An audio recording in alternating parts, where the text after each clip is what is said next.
Generative AI is supposedly a fast and cheap way to create art. I have found that it's actually neither of these things. My name is Eric and I've been working with AI for 10 years and I've been working with my board game Blockminers for 8 years. I want to show you why generative AI is not cheap, I want to show you why it's not fast, and I want to show you why it's not art. It's 2023, the art for my game is black and white placeholder images in PowerPoint. We want to print 50 actual copies of the game and I have no idea how to get art for my game. I can't draw and I don't have any money. Around 2023, generating AI images became a possibility and I was like, hey, I'm making a cyberpunk dystopian game. It's kind of on brand that the art is AI generated.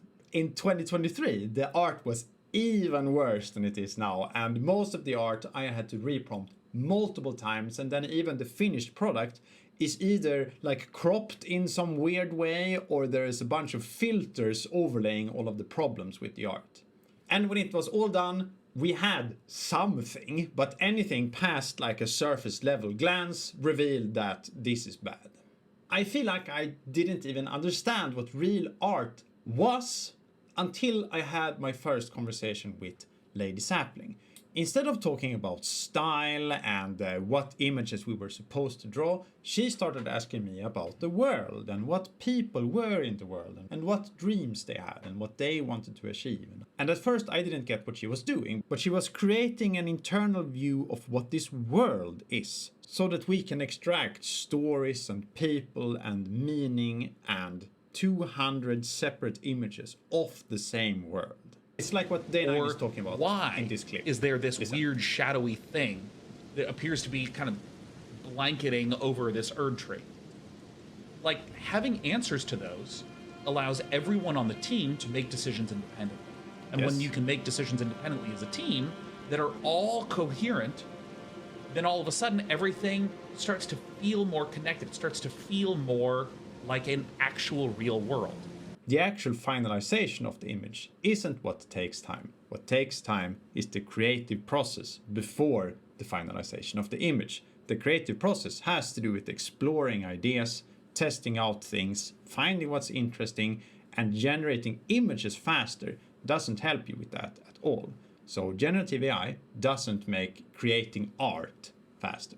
Well, at least image generation is better today, right? So let's say that we have this big chunk of work done. Then for the image generation, then we should be able to use generative AI to create real art, right?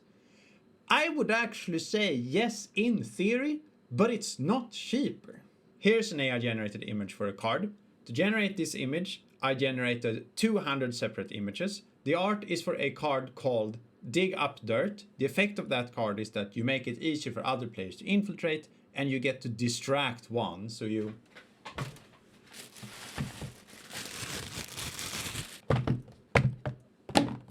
get to distract one, so you get to give an encounter card to another player. Oh, and it's a basement card. So basement setting, some hacker type person, some corporate type person, and the corporate type person should receive something from the hacker type person. And that is there, but the art is not part of a universe. There's nothing in this image that connects it to any other image in the game. It's completely dislocated. And you know, hands and eyes look weird. Sure, this kind of communicates some type of theme, but it's not good. So, to get something that actually fits into the Blockminers world, it's safe to assume that I would need to spend twice as much time.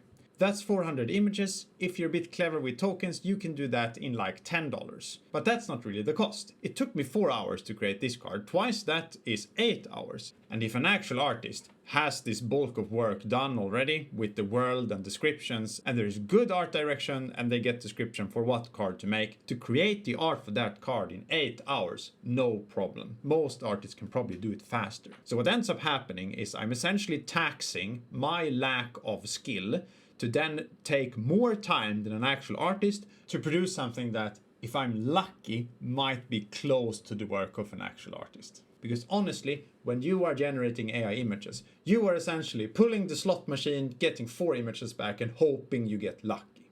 And actually, neither of these two problems are the biggest problem.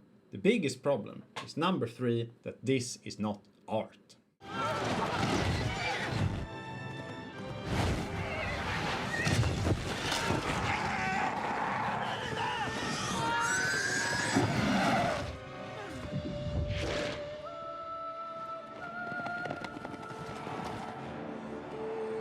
We are never told explicitly what happens in this scene, but we feel that there is something deeper going on that we don't quite understand. And that's because there is. If you read all of the books and all of the background books and the letters to Tolkien and stuff, there is a full explanation of what's happening here. And we can sense that there has been time and effort put in the creative process. Studies consistently show that we value AI art less than human art. This is true even if the art looks good. The fact that it's revealed that it's AI art drops the value of it by 62% on average.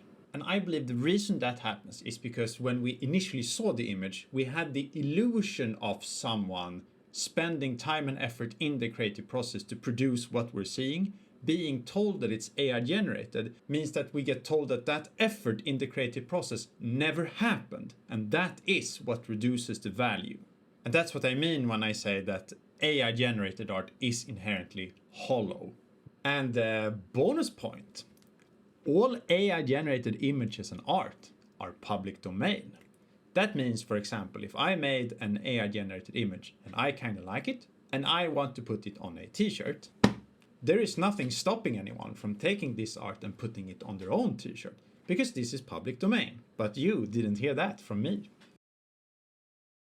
So, in conclusion, using generative AI to create images, not art, is going to be slower, it's going to cost you more, it's going to produce something which is 62% less valuable, you will not have the copyright for it, and it will inherently be hollow because it will not be art. And in contrast, the stuff that people like about the Blockminers board game is the theme and the gameplay and the humor, and those are things that I made through the creative process over 8 years. And I think people either consciously or subconsciously, they notice effort and they notice time spent in the creative process, and we like it.